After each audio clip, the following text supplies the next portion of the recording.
Teman-teman di sini jangan sesekali kita kalau susah buang air besar ke belakang, jangan sekali memaksakan untuk mengejen secara berlebihan.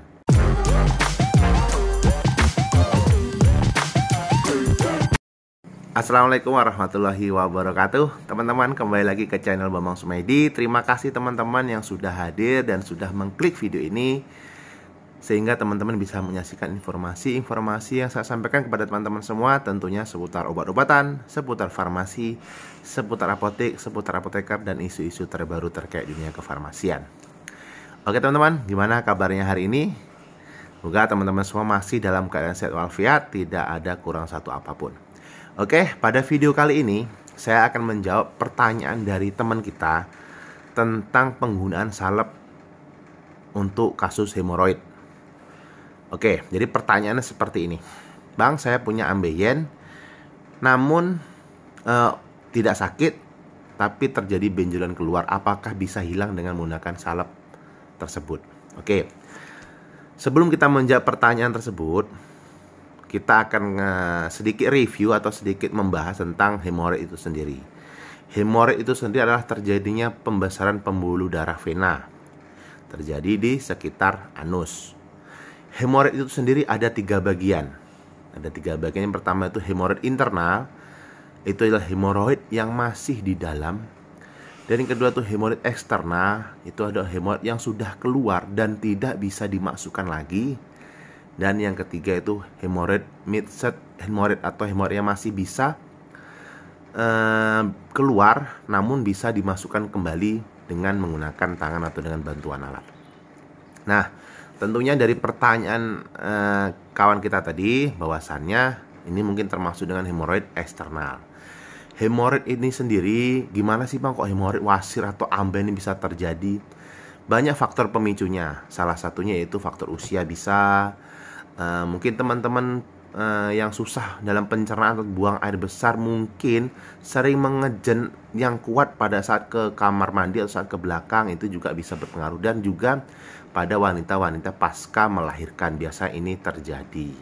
Namun hemoroid itu sendiri kalau seandainya tidak mengganggu atau tidak mengganggu aktivitas atau tidak sering meradang, itu sebenarnya tidak masalah. Dan tergantung tingkat kebesaran skala dari hemoroid tersebut. Kalau hemoroid eksternal namun dia masih kecil dan tidak mengganggu, itu tidak perlu pengobatan, hanya dilakukan pengobatan apabila terjadi peradangan. Hemoroid itu sendiri sering terjadi peradangan apabila biasanya ada gangguan pencernaan. Kita mungkin sering memakan makanan-makanan yang pedas, ini juga terpengaruh. Dan kita kurangnya konsumsi serat, ini sangat-sangat berpengaruh sangat terhadap kekurangan serat. Karena kenapa? Karena kalau kita kekurangan serat, otomatis feses kita menjadi keras. Kalau feses kita menjadi keras, sehingga susah untuk dikeluarkan secara normal, secara lancar, secara biasa, tanpa kita bantuan atau dengan bantuan mengejan pada saat buang air besar. Tentunya ini sangat berpengaruh, karena kalau feses kita keras nanti menggores pembuluh darah vena yang melebar tadi, maka terjadi pendarahan. Inilah yang sering terjadi kasus susah buang air besar karena feses keras, karena kurangnya kandungan serat, maka bisa menggores pembuluh darah vena yang sedang meradang hingga akhirnya timbul pendarahan. Dan di sini tidak sedikit pasien-pasien hemoroid yang sudah pendarahan diresepkan oleh dokter juga untuk menghentikan pendarahan tersebut. Biasanya bisa digunakan asam tranexanat. Oke, kita kembali ke pertanyaan tersebut. Apakah bisa salep ini digunakan untuk menghilangkan bengkak atau benjolan tersebut? Oke, jadi seperti ini. Benjolan itu sendiri kalau skalanya besar itu tentunya harus dioperasi ya.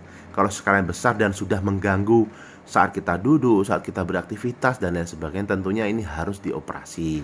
Kalau skalanya masih kecil dan tidak mengganggu aktivitas dan jarang terjadi inflamasi, ya tidak perlu digunakan tindakan operasi. Dan salep ini hanya digunakan untuk kasus hemoroid yang eksternal, karena untuk memudahkan pemakaian atau dalam pengolesannya. Kalau kasus internal otomatis susah dan lebih efektif menggunakan sediaan supos yang dimasukkan ke dalam. Jadi kalau pertanyaan apakah bisa salep ini digunakan untuk menghilangkan benjolan, walaupun benjolan itu tidak sakit, ya jawaban saya tidak bisa. Karena salep ini hanya diperuntukkan untuk kasus hemoroid eksternal bila terjadi peradangan, bila terasa sakit, bila terasa kambuh lagi, mungkin terasa karena badan kita kurang fit, karena konsumsi serat kita kurang banyak, biasanya itu bisa jadi meradang. Makanya bisa digunakan dengan menggunakan salep. Tapi untuk menghilangkan total, ya tidak bisa, harus dengan operasi. Nah, tapi kalau seandainya informasi ini saya salah, teman-teman silahkan konfirmasi atau silahkan konsultasi dengan dokter spesialis bedah. Mudah-mudahan bisa mendapatkan informasi yang lebih akurat. Itu mungkin jawaban dari saya. Oke, sedikit tambahan, mungkin ini bisa berguna buat kita semua. Jadi buat teman-teman di sini, jangan sesekali kita kalau susah buang air besar ke belakang, jangan sekali memaksakan untuk mengejen secara berlebihan. Biar kita bisa natural secara keluar, dan gunakan, kalau bisa gunakan kloset jongkok. Jadi kalau kloset jongkok itu dengan bantuan tekanan tubuh kita ke arah bawah tanpa harus mengejen, maka feses itu akan keluar. Lebih baik seperti itu, jangan dibantu dengan mengejen secara berlebihan. Dan teman-teman silahkan konsumsi serat yang banyak. Bisa memakan buah-buahan, sayur-sayuran. Dan untuk kasus-kasus seperti ini, untuk kasus susah buang air besar, hemoroid ataupun ambeien, ini saran saya banyak mengkonsumsi buah, terutama itu buah-buah pisang, pepaya, dan buah naga. Itu yang secara alami yang saya sendiri juga pernah merasakan, itu lancar dalam membantu proses pencernaan kita sendiri.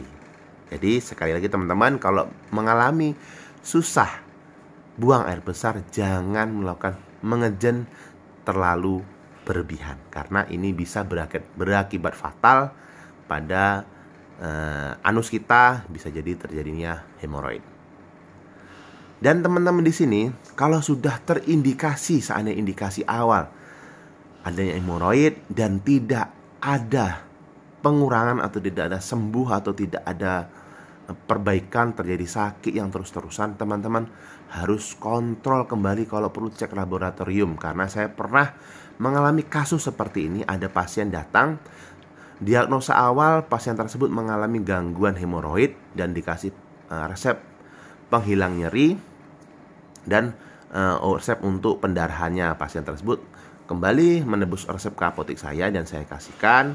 Setelah saya lakukan kontrol atau setelah lakukan pemantauan, setelah 1 bulan lebih kok tidak ada pengurangan. Rupanya setelah dicekkan ke dokter spesialis bedah, rupanya ada tumor sekitar anus atau tumor gangguan pencernaan. Nah, ini pun kalau sudah termasuk dalam keadaan tumor, kanker, otomatis pengobatannya pun akan berbeda. Oke teman-teman, mudah-mudahan informasi yang saya sampaikan ini bermanfaat buat teman-teman semua.